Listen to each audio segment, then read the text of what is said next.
It was the third night without fire. The valley was dark, the kind of dark that doesn't just hide things, it swallows them.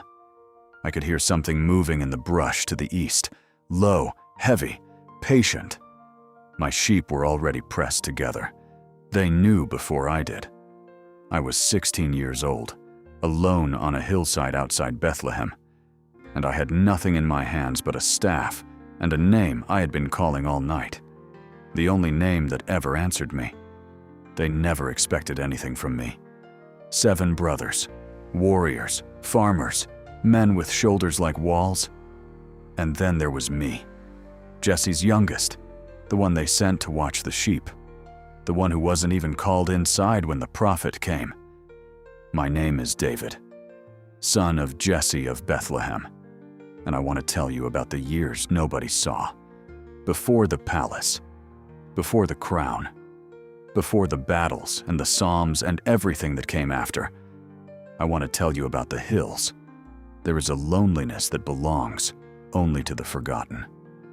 Not the loneliness of being alone in a room, but the loneliness of being invisible in a family, of watching your brothers receive what you were never offered, of working faithfully in a place no one visits for people who never say your name. That was my life. Day after day, season after season, just me and the sheep and the open sky. But here is what the solitude gave me that nothing else could. God. When there is no one else to talk to, you talk to Him. When there is nothing to distract you, you hear Him. When you have nothing to prove to anyone, you discover who you actually are. The hills of Bethlehem were my seminary, and God was my only teacher. I want to tell you about the lion. It came in the early morning, when the mist was still low. I counted my sheep as I always did. 112. I counted again. 111. I heard the sound before I saw it. A lamb, one of the younger ones, barely 2 months old, had wandered to the edge of the flock, and a lion had taken it. Every logical thought I had told me to let the animal go.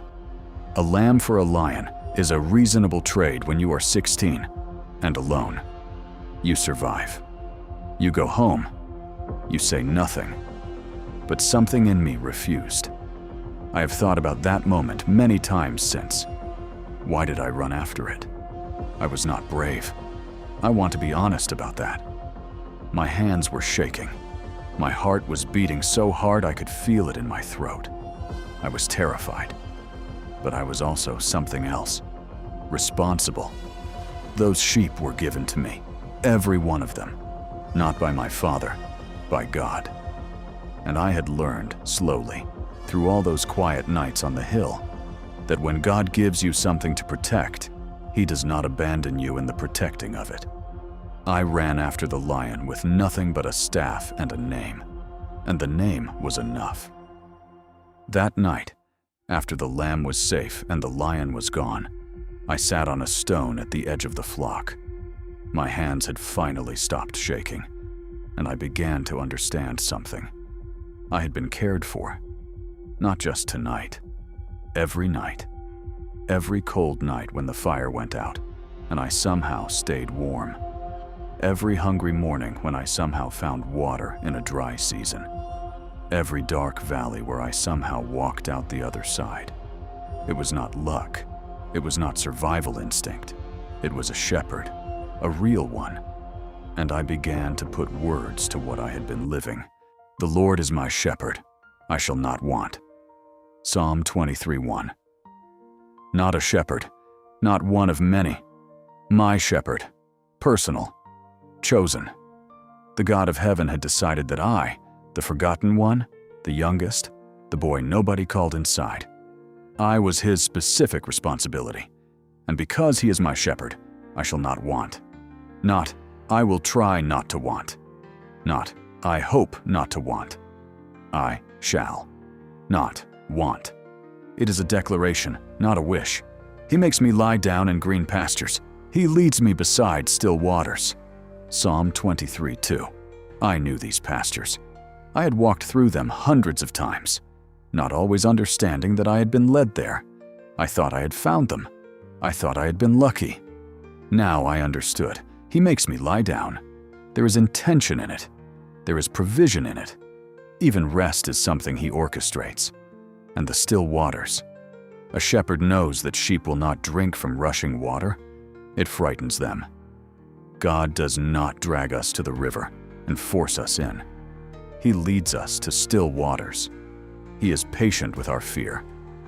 He restores my soul. He leads me in paths of righteousness for his name's sake.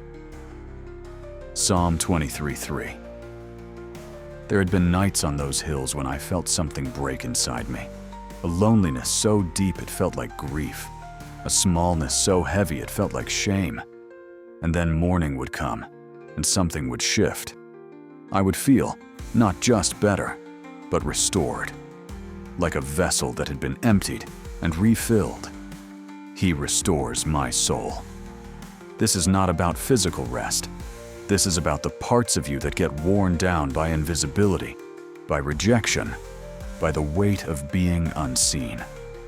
God restores those parts, specifically, deliberately, for his name's sake, because he is the kind of God who does not leave the broken thing broken. Even though I walk through the valley of the shadow of death, I will fear no evil, for you are with me. Psalm 23:4. I knew the valley. There is a specific ravine outside Bethlehem. The shepherds call it the Shadow Pass. It is narrow, rocky, and dark even at midday. Lions use it. Robbers use it. I had walked through it many times because it was the only path to the eastern pastures. You cannot go around it. You must go through. But notice, the psalm does not say, if I walk through. It says, even though I walk through. The dark valley is not an exception to the life of someone who trusts God. It is a passage in it. The valley is part of the journey, not evidence that God has abandoned you. I will fear no evil. Not because the valley is safe. It isn't. Not because nothing bad can happen. It can. But because you are with me. And the shepherd who faced the lion for one lost lamb will walk through every shadow with you. Your rod and your staff, they comfort me.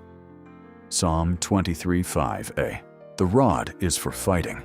The staff is for guiding. One protects, the other directs. I learned something carrying a staff for years. The same tool that guides you is the same shape as the weapon that protects you. God's direction and God's protection are not separate things. They are the same hand, carrying the same instrument, doing two different works at once.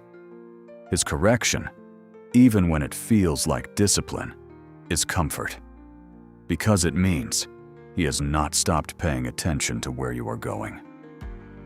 You prepare a table before me in the presence of my enemies. Psalm 23:5. Years later, when Saul was trying to kill me, when I was hiding in caves, when men I had loved turned against me, I would think back to this.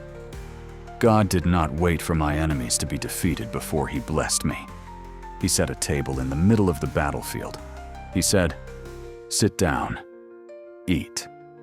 I am still your provider." The enemy's presence does not cancel my provision. Whatever war you are in right now, God is setting a table in the middle of it.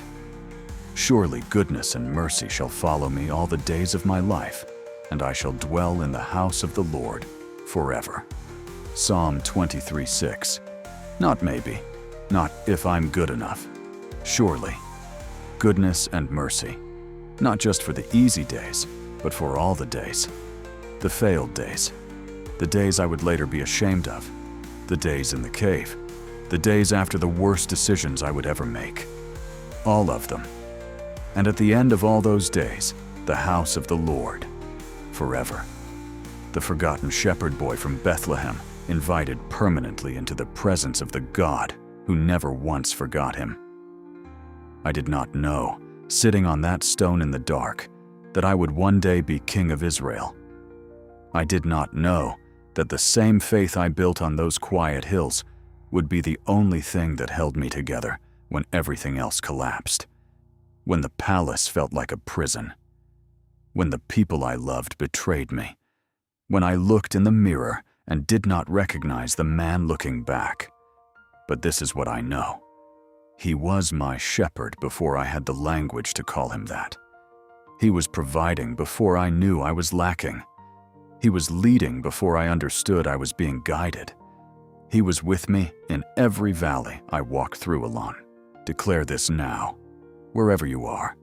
The Lord is my shepherd. I shall not want. He makes me lie down in green pastures. Even now, He is restoring me. He leads me beside still waters. Even now, He is bringing me peace. Even in this valley, even in this darkness, I will fear no evil. Because you are with me. You are preparing something for me, even in the presence of what is against me. You are pouring out favor over my life.